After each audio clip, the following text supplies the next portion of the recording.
Oliver Twist by Charles Dickens. Among other public buildings in a certain town which for many reasons it will be prudent to refrain from mentioning, and to which I will assign no fictitious name, it boasts of one which is common to most towns, great or small, to wit, a workhouse. And in this workhouse was born, on a day and date which I need not take upon myself to repeat, the item of mortality whose name was Oliver Twist. There was nobody by but a pauper old woman, who was rendered rather misty by an unwonted allowance of beer, and a parish surgeon who did such matters by contract. Oliver and nature fought out the point between them. The result was that after a few struggles Oliver breathed, sneezed, and proceeded to advertise to the inmates of the workhouse the fact of a new burden having been imposed upon the parish by setting up as loud a cry as could reasonably have been expected from a male infant who had not been possessed of that very useful appendage, a voice, for a much longer space than 3 minutes and a quarter. As Oliver gave this first proof of free and proper action of his lungs, the patchwork coverlet which was carelessly flung over the iron bedstead rustled.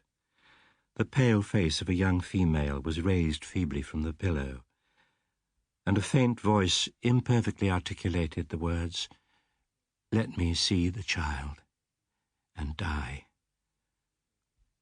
As the young woman spoke, the surgeon deposited it in her arms.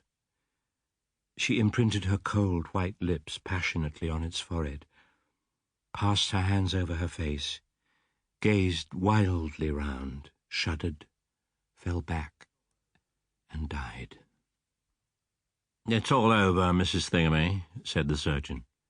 He put on his hat and, pausing by the bedside on his way to the door, added, "She was a good-looking girl, too. Where'd she come from?" "She was brought here last night," replied the old woman, "by the overseer's order. She was found lying in the street. She'd walked some distance, for her shoes were worn to pieces, but where she come from or where she was going to, nobody knows." The surgeon leant over the body and raised the left hand. "The old story," he said, shaking his head. "No wedding ring. I see. Ah, good night." The medical gentleman walked away to dinner, and the nurse, having applied herself to a green bottle, sat down on a low chair and proceeded to dress the infant. Oliver cried lustily. If he could have known that he was an orphan left to the tender mercies of churchwardens and overseers, perhaps he would have cried louder. For the next 8 or 10 months, Oliver was the victim of a systematic course of treachery and deception. He was brought up by hand.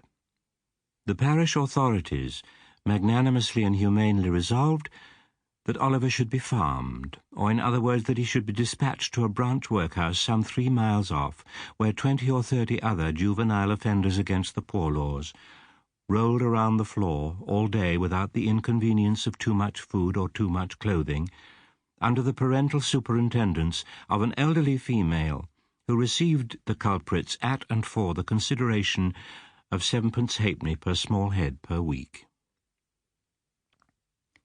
Everybody knows the story of the experimental philosopher who had a great theory about a horse being able to live without eating, and who demonstrated it so well that he got his own horse down to a straw a day, and would unquestionably have rendered him a very spirited and rampacious animal on nothing at all, if he had not died just 24 hours before he was to have had his first comfortable bait of air.